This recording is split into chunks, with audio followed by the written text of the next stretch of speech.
It's Friday on Risk and Reward. That means elevator pitch day. One founder, one elevator, 30 seconds. It starts now. I am here with Peter Kratsios. He is the founder of GolfMatch app. Peter, what's your idea? We create great golfing experiences by connecting like-minded golfers at the courses they want to play. We also allow you to share your experiences to a relevant community that truly cares in a Facebook-like newsfeed so people can engage with your posts. We're growing participation in golf, driving meaningful awareness to local courses, and generating incremental revenue for the industry as a whole. Our goal is to connect this incredibly fragmented market. Simply put, we're the future of golf. All right, just in time for spring. We're going to see what the judges say. Looking forward to it. You just heard the pitch. Now to our judges. Matt Witheiler joining us there from Flybridge Capital, Stephanie Palmeri, SoftTech VC, Hilary from Insight Venture Partners. Matt, what did you think of the pitch? I think absolutely great pitch. I think that the app concept is really interesting, and the pain point around matching golfers and finding people to be social with while you play golf, I think, is a real pain point. So I thought that was really good. I think the question that I have that I was left with is, how do you get consumers and golf players to actually adopt the product, download it, and start using it? Absolutely. So whenever you start a new social community, that's the biggest thing. Aside from our own grassroots efforts and social push, we have 3 types of brand ambassadors. The first one being PGA Tour brand ambassadors. We have 3 right now. We're looking to get to 10. And what they do is they've dedicated around a year with our users, where it's kind of like a play with a pro type of day, where you have a chance to actually engage with your heroes for free. They also promote us on social media. We have 17 social influencers on Instagram who help get the word out, do different promotions for us. And we have 53 local brand ambassadors across the United States that hand out promotional cards to local courses and spread the word.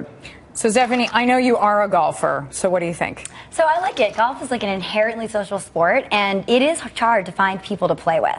So my question for you is, as you're building up that marketplace of people that are looking to connect with local golfers, how do you engage that community before they actually find someone that's truly a match and a perfect date for them on the golf course? Absolutely. So when we debuted in 2014 in June, we were only connecting golfers based on handicap, age, the type of game they were looking to play, even as granular as the tees they wanted to play from.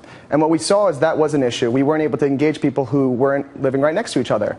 So our new approach that launched 2 weeks ago is much more content-driven. You're not only able to connect with golfers, but also share your experiences. And the average user comes back right now 4 times a day.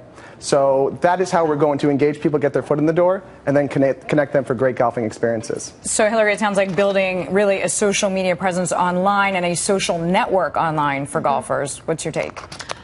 Well, I love the engagement. 4 times a day is phenomenal. The one question I have, though, is folks are today able to book tees or find tee times because there's an online booking engine called Golf Now that most golf courses use. So how do you integrate, or do you disintermediate? What's the differentiation from my ability already today to book a tee time? Absolutely. Digital tee times are the future. 15% of all tee times are now booked digitally, and that number is increasing 25% year over year the last 5 years.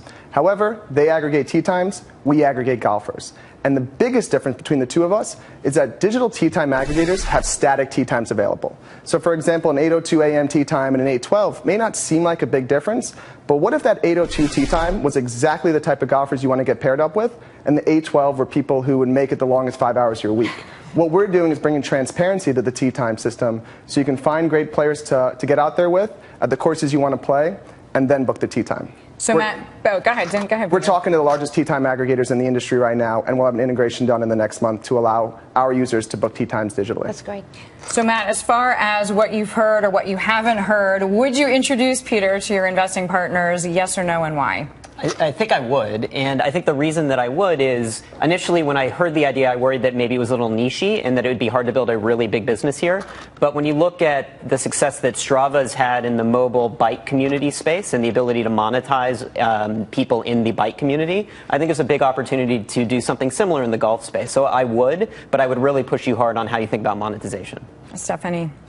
Well, Peter, I said I'm the one golfer up here. I think it's fantastic, and I definitely would bring you to my partners. What gets me excited is that high level of engagement and enthusiasm, and I do think that content piece you talked about is really the key to having it not be a cold start for a new golfer coming in. Hilary? I have to concur. I can't be the contrarian voice. I think what you're doing is tapping into a passionate community, and passionate communities are self-reinforcing. So the fact that you have these brand ambassadors posting on Instagram, I think once the community gets engaged, you should have quick adoption. At least that's what I'm hoping for. Peter, that's very clear. 3 yeses. Well done. Peter Kratsios joining us there, the founder, of course, of GolfMatch app. And thank you to our judges, Matt Witheiler, Stephanie Palmeri, and Hilary Gosher. We have a quick